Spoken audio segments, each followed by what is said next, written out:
ভারত থেকে পেঁয়াজ আমদানি হবে এমন খবরে হিলি বাজারে কমেছে দেশি পেঁয়াজের দাম। এ বিষয়ে বিস্তারিত জানাতে হিলি স্থলবন্দর থেকে সরাসরি যুক্ত হচ্ছেন সহকর্মী শফিকুল ইসলাম শফিক। যাচ্ছি তার কাছে।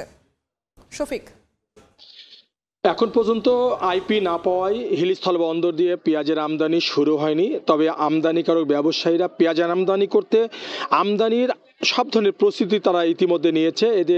এদিকে তারা পেঁয়াজের জন্য যে আইপির যে নিতে হয় আবেদন খামারবাড়ি, সেটা ইতিমধ্যে তারা আবেদন করেছে।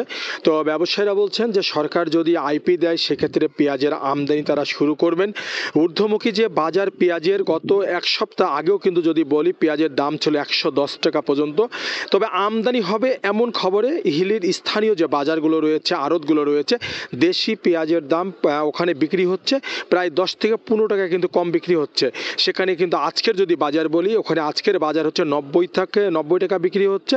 তবে ব্যবসায়ীরা বলছেন, যে আমদানিকারকরা বলছেন, সরকার যদি আইপি দেয় সেক্ষেত্রে ভারতের বিভিন্ন জায়গায় কিন্তু পেঁয়াজের যে মোকাম বা পেঁয়াজের যে বর্তমানে পুরো মৌসুম, ওখানে সেই পেঁয়াজগুলো বাংলাদেশে আনার পরে 50 টাকার মধ্যে তারা বিক্রি করতে পারবেন। এতে করে কিন্তু অনেকটা কম দামে বিক্রি হবে, এমনটাই তারা বলছেন।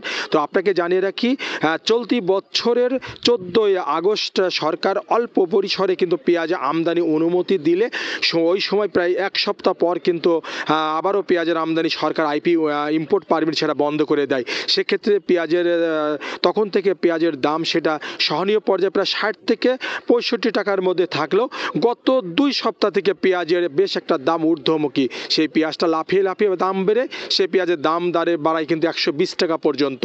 তবে এখন পর্যন্ত ব্যবসায়ীদের সাথে, আমি আমদানিকারকদের সাথে কথা বলেছি, তারা বলছেন তারা খামার বাড়ি, যেটা খামার বাড়ি আছে যেখান থেকে ইম্পোর্ট পারমিট নিতে হয়, সেখানে তারা যোগাযোগ করছে। তারা বলছেন গতকালকেও তাদের আইপি হবার কথা ছিল, তারা আশ্বাস পেয়েছিল, তারা কিন্তু আজকেও কিন্তু যোগাযোগ করছে। হয়তো তারা বলছেন যদি আইপি পায় সেক্ষেত্রে কিন্তু তারা পেঁয়াজ কিন্তু আজকালের মধ্যে তারা প্রবেশ করবে। সেক্ষেত্রে বাজারের যে একটা ঊর্ধ্বমুখী সেটা বা দাম সেটা কিন্তু নিয়ন্ত্রণে আসবে।